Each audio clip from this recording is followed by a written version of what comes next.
Some stories don't belong to one place. They appear in different towns, different decades, told by people who have never met. The details change slightly, but the feeling remains the same. The story usually begins on a quiet road, late at night, low visibility, very little traffic. A driver notices someone standing at the roadside, often a young person, sometimes injured, sometimes simply waiting. They ask for a lift. The journey itself is uneventful, little conversation, no obvious threat. But there is always a moment, usually a glance in the mirror, when the driver realizes the passenger is no longer there. The seat is empty. No door was opened, no sound was heard. In many versions, the driver returns to the spot where the hitchhiker was picked up, only to discover something unsettling. The person they described died years earlier. Different countries tell the story differently, but the details remain consistent. A short journey, a silent passenger, and a disappearance that leaves no explanation.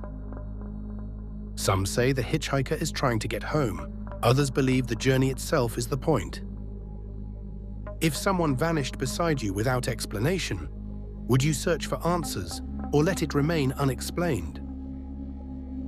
The first reports began appearing in the late 1990s. They came from different towns, different states, often from people with no connection to one another. The encounters were ordinary at first. A knock at the door late at night, two children standing just outside the light. They spoke politely, they asked for help, sometimes to use a phone, sometimes to wait inside. Nothing about them seemed threatening. Only later did witnesses describe a sudden sense of unease, a feeling that arrived before any clear reason. The children never raised their voices, they never forced entry, they simply waited. The tension often peaked when eye contact was made. Their eyes were described as entirely black. No whites, no reflection, no visible pupil. People reported an instinctive fear, so immediate it overrode logic. Some described their bodies reacting before their thoughts could catch up. Those who refused entry said the children eventually turned away. They left quietly, without anger, without urgency. What unsettles many is not what the children do, but what they don't do. They don't threaten, they don't chase, they only ask. And long after the encounter ends, witnesses describe a lingering sense that something narrowly avoided crossing a threshold. If fear appeared without explanation, calm, quiet, and certain, would you trust it? Encounters with the smiling man don't happen in dangerous places. They happen on ordinary streets, during routine walks, often at night, but not always late. Witnesses describe seeing a tall figure approaching them from a distance. His movements feel wrong, too smooth, almost mechanical.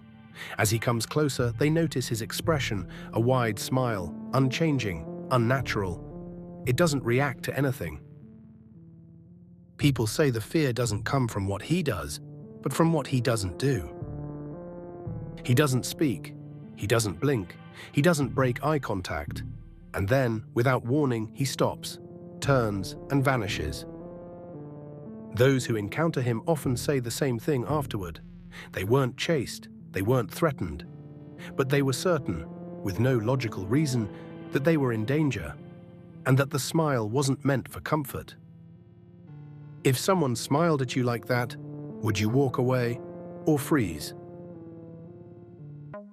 The Hat Man is usually seen at night, often in bedrooms, often during moments of half sleep. Witnesses describe waking up and sensing that they are not alone. Standing nearby is a tall, shadowed figure, no face, no features, just the outline of a man wearing a wide-brimmed hat. He doesn't move, he doesn't speak, he simply watches. Some people report intense fear, others feel a heavy pressure in the room. What makes the accounts unsettling is how similar they are. Across different cultures, different ages, different decades, the same silhouette, the same stillness, and the same certainty that whatever is standing there is aware of being seen. Many never see him again. but they never forget the feeling of being observed without being acknowledged. If you woke up and saw him standing there, would you scream or stay silent? Shadow people are rarely seen directly. They appear at the edge of vision, in doorways, at the end of corridors, always just out of focus. People describe dark, human-shaped figures with no features, no faces, no movement. When someone turns to look directly at them, they're gone.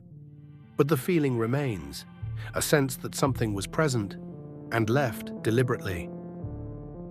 Some encounters happen during sleep paralysis, others occur while fully awake. That inconsistency makes them difficult to explain. Yet the descriptions remain remarkably similar. Tall shapes, watching, waiting, never interacting, never leaving evidence. Just the impression that whatever they are, they're not meant to be noticed. If something watched you from the corner of your vision, would you want to see it clearly? Urban legends don't survive because they're frightening. They survive because they resonate with something human, a fear, a curiosity, or a question we can't answer. Some may be old, some may be new, but they all share one thing: they refuse to disappear. Which of these stories unsettled you the most?